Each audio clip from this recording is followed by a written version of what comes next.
Hello, everyone, and welcome back to another episode of Sporting Perspective. It is week 5 of the college football slate, and it's going to be a great one as I see the games we're going to be talking about this weekend. A lot of playoff implications here. But before we do that, we have a new segment we're going to be debuting this week, and something we're going to be doing going forward. We're going to be talking about our big three takeaways from the week before. So James, I'll let you start, and we're going to have kind of like almost a little bit of debate in certain cases. Certain cases, it's just going to be kind of a one-off statement, but kind of our big three. And James, I'll let you start out. What is your first big takeaway from week 4 of the college football slate? Yeah, so the big takeaway I had, the first thing I was thinking about is I saw the score of that IU Illinois game, and I was like, oh my god, this was a two ranked teams. If you want to call it an upset, I guess you can. Indiana won 63 to 10. They were at home, but it was over number 9 Illinois. So my big takeaway is I think Kurt Signetti is the absolute real deal. Now here's some numbers I have. He won at IUP, which is, I looked up, Indiana University of Pennsylvania, which never heard of that school, but he's a winner. He was 53 and 17 there. He won at Elon. He was 14 and 9. He won at James Madison, so now he's starting to actually move up into a school you've probably heard of. 52 and 9. And last year at IU was his first year, and we all know what he did last year. Granted, I know we've talked about a little bit of a cupcake schedule. He went 11 and 2. They made the playoffs, but for an Indiana football team, that's still a huge deal because I don't think Indiana's ever been good at football, at least not to my knowledge. And then this year he started 4-0, and like I said, absolutely humiliated Illinois. So he's someone that I think we really need to take notice of. He's absolutely dominating the transfer portal. I can't remember Indiana's quarterback last year, but he was a stud, again, regardless of competition. And this year he brought in Fernando Mendoza from Cal, and he has that offense humming again. So, yeah, hats off to Kurt Signetti. He's my number one storyline, kind of the first big takeaway I had from the weekend. And he's really, I think, put IU on the map, and it's a team in the Big Ten you can't take for granted. Yeah, my only rebuttal with that, and you kind of mentioned it, is he just schedules really weak. So the jury's still a little bit out now. How good is Illinois? Because they got absolutely hammered outside of their mind. And at Indiana, his two only really big games have been Notre Dame in the playoff and Ohio State. They got embarrassed in both.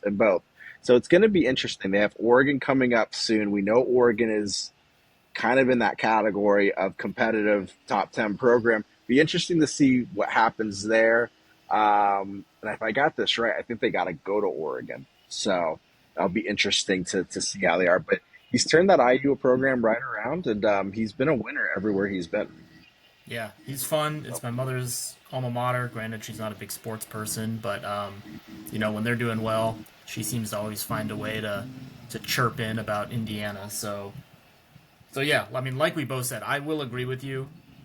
I want to see them do it against a big program in Ohio State, a Penn State, a Michigan, and Oregon. Um, but for what they've been given, I'm going to give them credit for this Illinois win. I mean, Illinois was heralded as a team to watch in the Big Ten. Maybe not one of the top 4 teams, but they worked themselves up to number 9. It's early. Maybe, like I said, they were a little overranked, but hey, win's a win. So my number one thing to take away from the weekend is what is Clemson going to do with Dabo at this point? 1-3 to start the season. Their one win is against Troy, and it was kind of a miracle comeback win in a way. So they could easily be 0-4. Um, Dabo really has not embraced NIL. He's kind of stuck in his old ways. And I have seen the clips of Dave Portnoy going on a rant on Big Noon Kurt Kickoff saying, you get rid of this guy, you're going to just fall into oblivion and no one's going to care about Clemson. He did put Clemson on the map. So they're really in a weird spot here because there is some truth to the fact of Dabo kind of is Clemson in a way. They really weren't this massive big name program beforehand. I don't know if they have the money to go get a massive coach. So what are they going to do? Because you got a coach that's stuck in his old ways, obviously not paying players. They don't have, it doesn't seem like they have the NIL money to compete. Are we actually in real time seeing the complete downfall of a program just 8 years ago? Some were saying where it was a blue blood of college football. I don't know if they're going to come back, and I don't think Dabo is willing to embrace the new ways.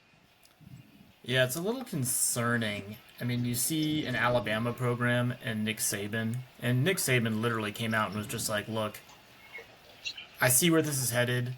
NIL's not for me.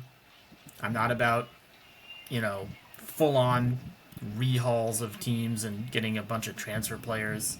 Obviously, you're going to have transfers here and there prior to NIL. But in today's NIL, there's some schools who have completely new teams year over year. And Dabo, much like Nick Saban, he came out right around when Nick Saban was making all these comments, and he said the same thing. He's like, "This isn't for me. This isn't what I'm gonna do." And yeah, it's not working. I mean, you Yeah. have to adapt. You have to change. Unfortunately, whether you like it or not, this is what college football is now. NIL's here. Transfers are going to happen. I know we did have an update to the transfer. I believe you can't transfer in the spring now anymore. Mhm. But yeah, Clemson's not in a good spot.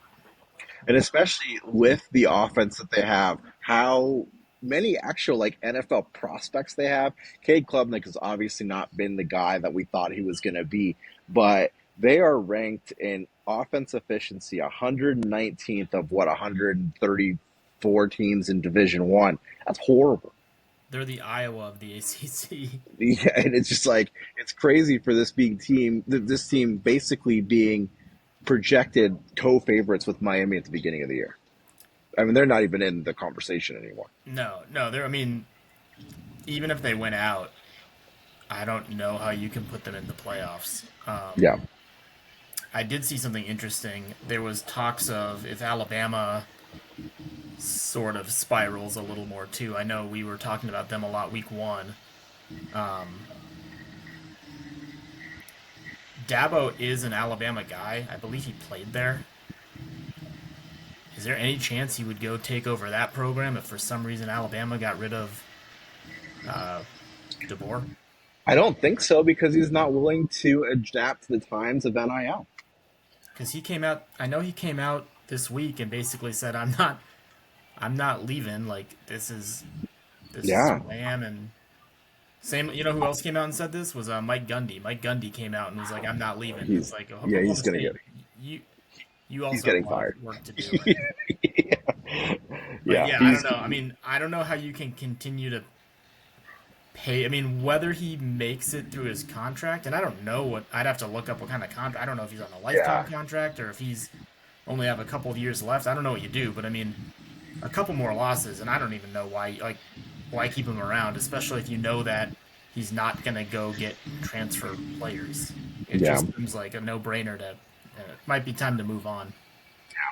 What was your second big thing of the week? And Yeah, so my second big one is just Notre Dame in general and how the college football playoff. I guess I'll use the word babies them. Obviously, they're independent. They're not in a conference. I thought it was absolutely insane that they started 0-2 and were still ranked 24. Granted, I get they were two, if you want to call them, good losses. For people not watching on YouTube, I made finger quotes because a loss is a loss, regardless if it's a ranked team or not. Obviously, there is strength of schedule. I understand that, but like you're starting 0-2. I'm sorry, you should not be ranked. And I know we've also discussed how rankings in general in the first couple weeks are kind of dumb because you're still trying to figure out what teams are. But yeah, it just blew me away that they were number 24 at 0-2. So then we go into this week that we're in now, and they get a win. They beat in my opinion, kind of crappy Purdue team. Sure, they're a little better than last year, but Purdue football hasn't really been good recently. and they move up 2 spots to 22. I don't get it. You have teams out there that are undefeated, teams out there with better wins. Not only better wins, uh, no losses. And to me, that's more important than a number 22 team that's 1-2 and has beaten Purdue. Yeah. My only rebuttal with that is you kind of mentioned it. The Miami loss is it really doesn't look like a bad loss. Texas A&M's a good team too. Both games came down to final possession situations, so it's not like they're getting blown out. That's my only rebuttal with it. I think the middle of the schedule here for Notre Dame is really going to tell the story.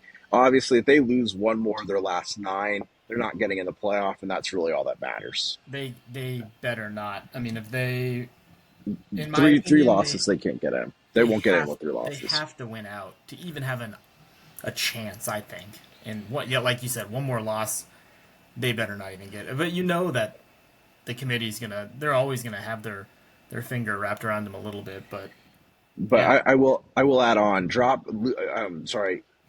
giving up 30 points to a Purdue team that is improving. Don't get me wrong, they're getting better, but giving up 30 points is a lot to Purdue. right. So so my second biggest thing is kind of just a quick little quote, just kind of like oh my god, I already forgot about this. It's North Carolina, Bill Belichick. They lost to Central Florida this past weekend, and I have already completely forgotten about Bill Belichick. It's amazing. It took 4 weeks for me to forget that he was already there. That storyline is already dead. That's all I have to say. What is he without Tom Brady? That's the other thing. He is a coach Yeah, with a losing record without Tom Brady. So I'll end it at that. yeah, I agree with that. So, what's your third biggest takeaway? My third biggest takeaway is Arch Manning, someone we've talked quite extensively about in this podcast, and I kind of want to just set the record straight on the guy. I mean, I think he's talented. Is he number one change of franchise talented? I'm not ready to say no yet. What he's shown obviously has people buzzing, and a lot of that I think has to do with his name. Um, I mean, I don't want to sound like the guy who told Britney Spears, leave Britney alone, but like, Christ, leave Arch alone. Like, he's a sophomore. He's starting for the first time in his career. Like actually starting, not backing up Ewers, and then Ewers gets hurt, and then Archer's starting the next week. He's like fully the starter for the year. And yeah, I mean, I think he's been fine. I mean, I know we've talked about it. He had a rough game against Ohio State. I'll give him a pass there. That's a tough place to play. He bounced back really nicely in week 2. Week 3,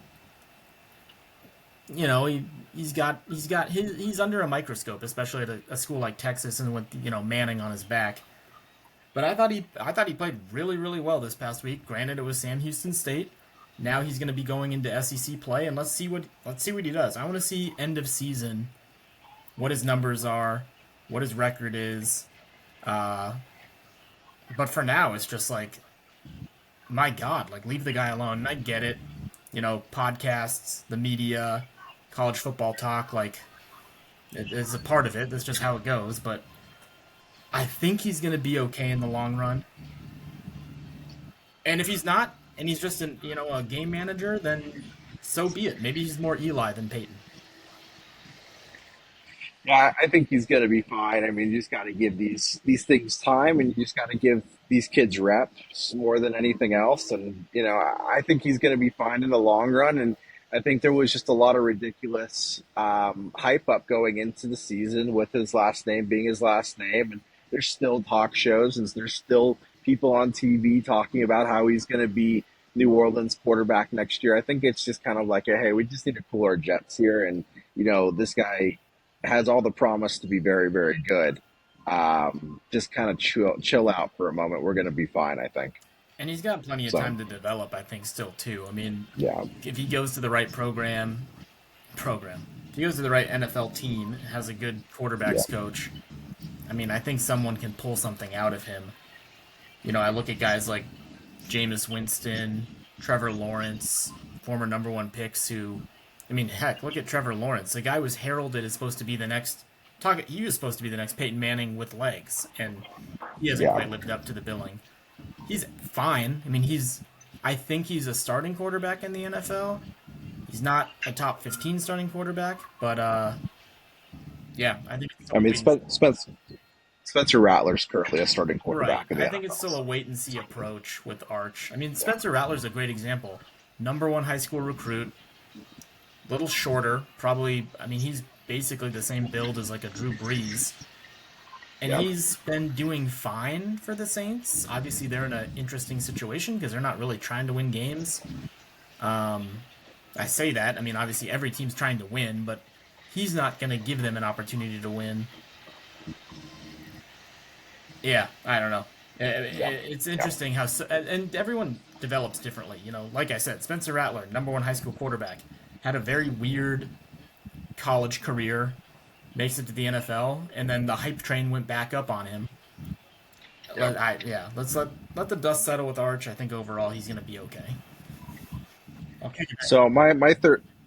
my third takeaway is just big noon kickoff. I know it's been getting a lot of complaints over the years. I just kind of want to hype back on it and just kind of say the thing sucks. The thing is laid out really bad. I hate the fact that they go to these games and they immediately kick off right afterwards. This past weekend, we saw Texas Tech at Utah.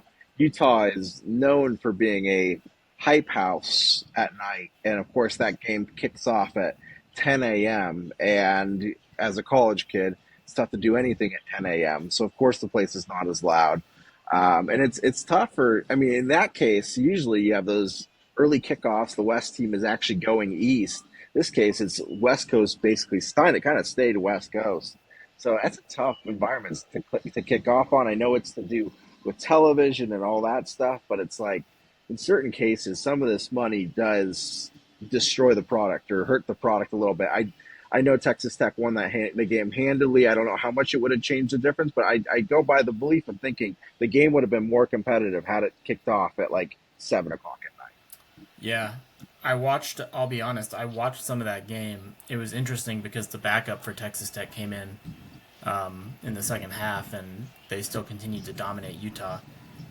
As for the point you're making, that big noon kickoff, I'm just gonna say this: I watch College Game Day in the morning, Yeah, so I don't really have any input on that.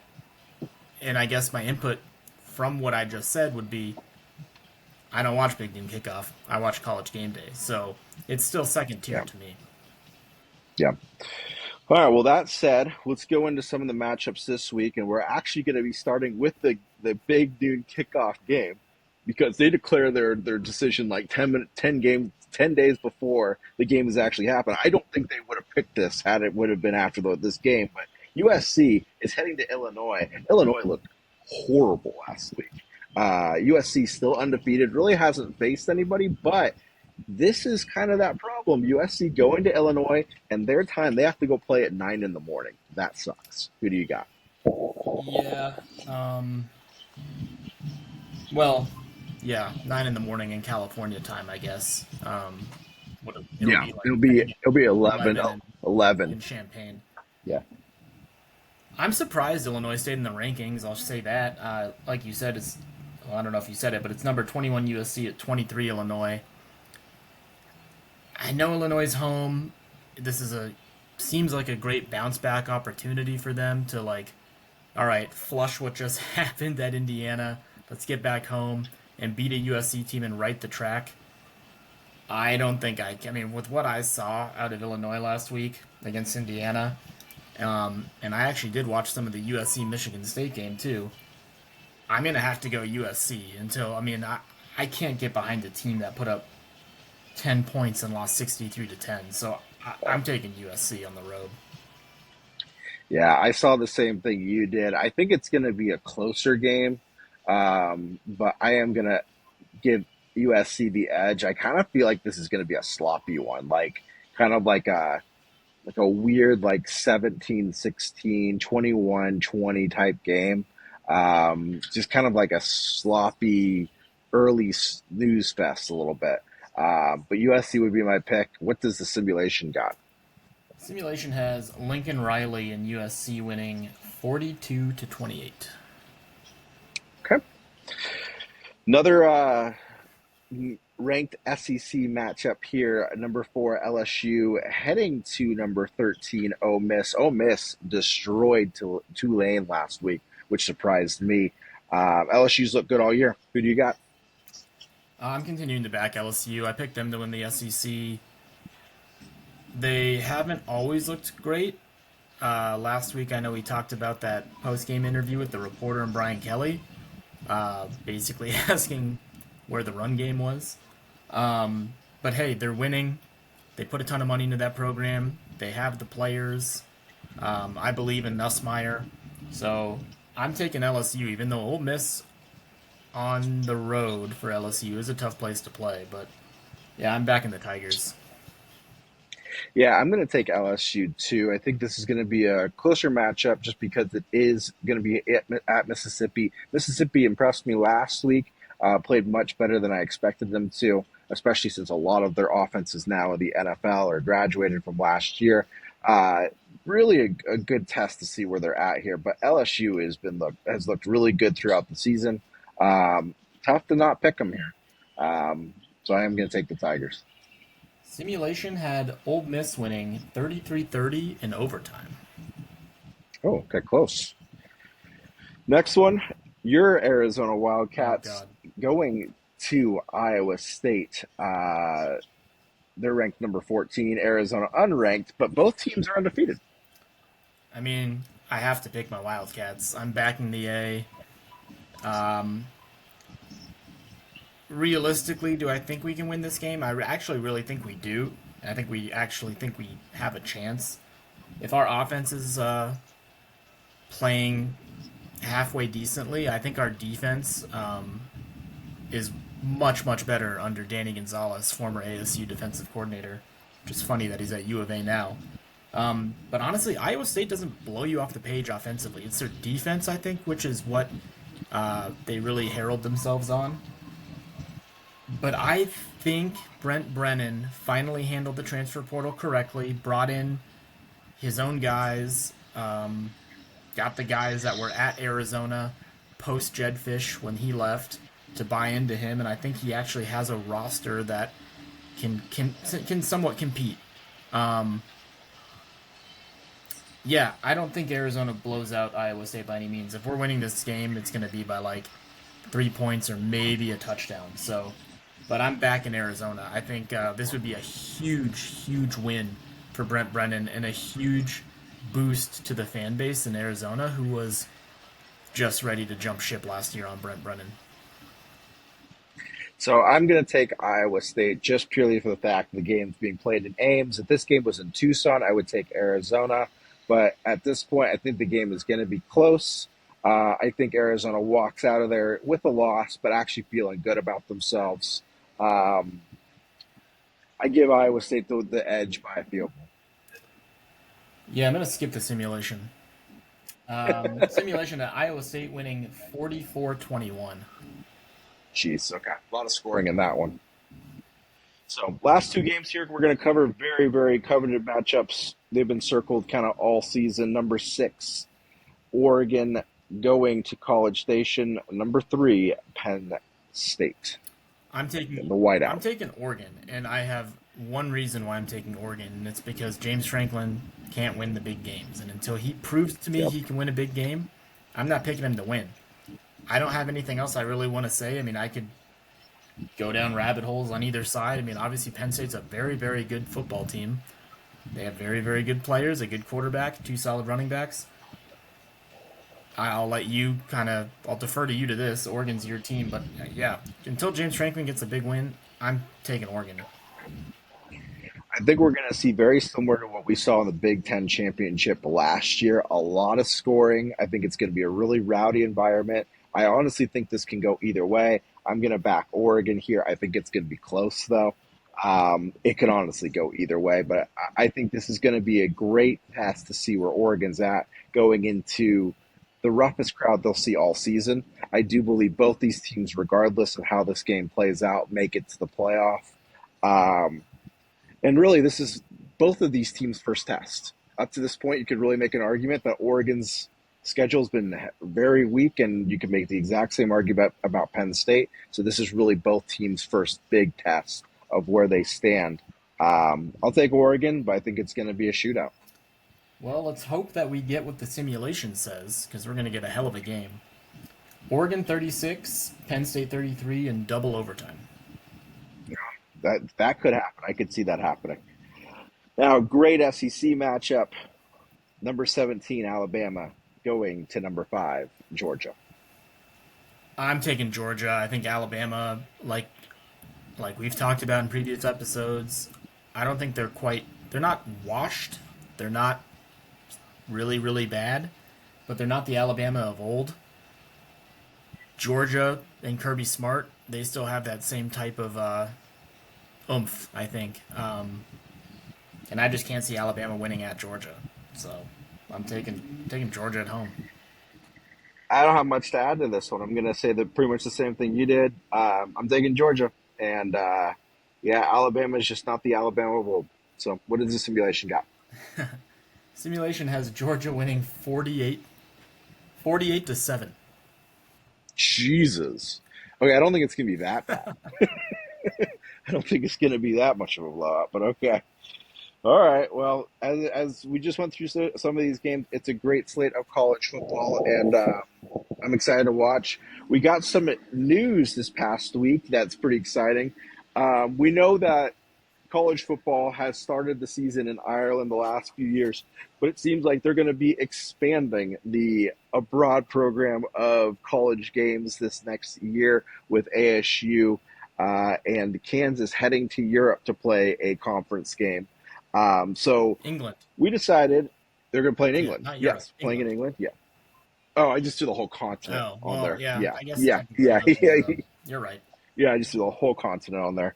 But yeah, so we decided to put together the 5 places we wish we would have gone and studied abroad during our college time, as that is a very popular thing to do.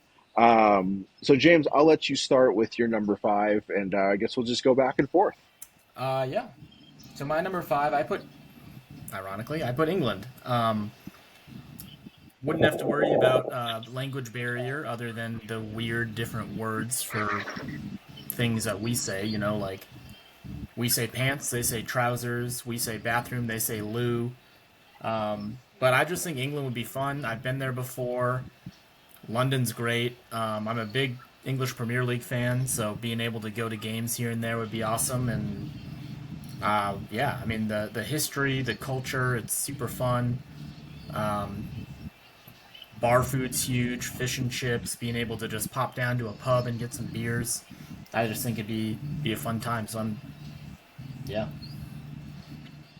So my number 5, I've got Spain, and the reason I've got Spain is it's a big party place, a lot of parties. So I was thinking just for my number 5 spot, I just wanted to put a spot that just is a big party, because I was thinking back to my 21-year-old self. I've heard there's a lot of drinking, running with the bulls, all that stuff. I don't have too much more to ask for that, but party town, party country. So my number 4 is Sweden, and the reason I put Sweden at number 4 is because my dad would always make jokes about wanting me to study abroad in Sweden so he could come and visit for all the women that live in Sweden. So if you're into tall blonde women, Sweden's the place to be. That's really why I put it at number 4. I honestly was going to put that in my top 5 for the exact same reason, Yeah. and then I didn't do it. My number 4, I've got England for a lot of the same reasons that you actually already mentioned. So I'm not going to add too much there, but 4, very popular place for people to study abroad too. So it's not like we're doing something totally out of the world here. So England was my 4. Number 3, I threw Japan on my list. I love sushi. I could eat sushi every day. I love Japanese food too, just in general. Well, Asian food in general, I think, is just absolutely incredible. But when it really boils down to it, you know, I could just eat raw fish and sushi every day. Obviously, if you're there, you're not going to be eating that every day. But it's definitely a hot spot nowadays. But even back when we were in college. I just think it'd be just such a fun place, super technological. Tokyo. I'm assuming that's where maybe I'd go and study abroad. So yeah, the people are nice. It's a clean country, lots of technology, and great sushi. Yeah. So my number three is actually a place not only I would have been really cool to study abroad, but just a cool place to overall visit. It's still kind of high on my list of places to visit is Australia. Very cool country. Don't have to worry about a language barrier, but a lot of things that you can explore in that country. A lot of really cool sports down there. A lot of cool drinking down there. Everyone that's gone down there has always said it's a great place. Just it's a beautiful country. Animals are a little exotic, obviously, um, but somewhere that I've really wanted to go for a long time. I almost kind of put Australia slash New Zealand a little bit, but I'll just leave it at Australia. Well, if you're in Australia, New Zealand's not too far away, so you can definitely Just jump over. make a Yeah. weekend trip. My number two is actually Spain. Um, yeah, for honestly, like you said to me about England, a lot of the same reasons. It'd be a fun party city. Um, us being from Arizona, Spanish. I'm not fluent by any means, but I can sort of get by. Um, and obviously, the more that you're putting yourself out there and immersing yourself in the country, I'm sure I'd pick up words left and right. Big soccer country. Um, Sangria would be awesome, and tapas. I think it'd just be fun to, you know, a lot of the restaurants you go to, just getting those small plates, those small tapas plates would be awesome. You don't have to just gorge yourself like an American and have ridiculously amounts of ginormous plates of food and insane calorie intakes. So yeah, I've never been to Spain, but Barcelona, Madrid, head out to any of the Yep. islands, Ibiza, Mallorca. It'd be a ton of fun. Yep. So my number two is actually Japan. A lot of reasons why you said. I will add to the fact that everyone that I know has gone there. They said it's a beautiful country, really buzzing country. A lot of people going everywhere within the cities and everything like that. Love the food. I've always really wanted to visit the Disney parks and the different amusement parks in Japan because they have some of the best in the world. But Japan has always been one of those countries that has fascinated me in what's going on, in the global landscape of everything. They seem to be very ahead of technology and a lot of things that are going on. They are obviously the nation of the rising sun. So, um, yeah, that would be my number two. All right, number one, I put Portugal. Obviously, at the time of me being in college, I would not have been to Portugal yet, but knowing what Portugal's like and having been there about a year and a half ago, it was like it was awesome. Honestly, there's no language barrier. We hop So Ashley and I hopped in our taxi from the airport to go to our hotel, and the guy who picked us up was talking to us about how you're required in Portugal to learn English as a second language. Like you have to learn English. So some of the older crowd, you talk to the 50, 60, 70-year-old people, their English isn't quite as good. But if you're like 40 and below, I mean, they speak English like just as well as we do. I mean, obviously not, but I mean, their English is very good. We never had any issues with the language barrier. The food is incredible. Um, it's all seafood, so obviously, I guess if you don't like seafood, it's not the best place to be. They do have other stuff, obviously, a lot of other meats and stuff, but the seafood's incredible. And then the big thing for me is port wine is just great. It's a dessert wine. Can't really have too much of it. You can try, but it's kind of heavy. But port wine's incredible. And then they have the last thing I will say. They have a dessert there called a pastel de nata. It's literally just a Portuguese custard tart with cinnamon on it, and it's just crack cocaine. It's literally the greatest thing I've ever had in my life, and I could just house those. If you have a Costco near you, go pick some up because they actually sell them at Costco. They're not as good as what you're getting in Portugal, but they're pretty good. So yeah, Portugal Cool. might be one of my favorite countries of all time. Cool. So my number one would be Italy. They've got a lot of the things that we've kind of already addressed, but the food is what would really escalate it for me. The amount of cities that I would go visit, the history and the country, uh, all the weather you get because you're on the water, but then they've got, up in the north, the snow and stuff like that as well. So it's a very little bit of everything, the soccer, but I will really push it. I've said it before, their food, their pasta, the pizzas, everything across the board. I would purely go just for that, just to try it out. Also, my girlfriend, all her bloodline is from Italy, so that would be cool too. So, Yeah, if yeah, you're an Italian food lover, Italy would obviously be the place to go. yeah. Just got to learn Italian. That's the only problem, and I Yeah. think we're good. So, all right. Well, before we wrap up here on our Week 5 college football episode, is there anything you want to throw out there? Go Arizona, bear down. Hopefully they beat Iowa State. Yeah.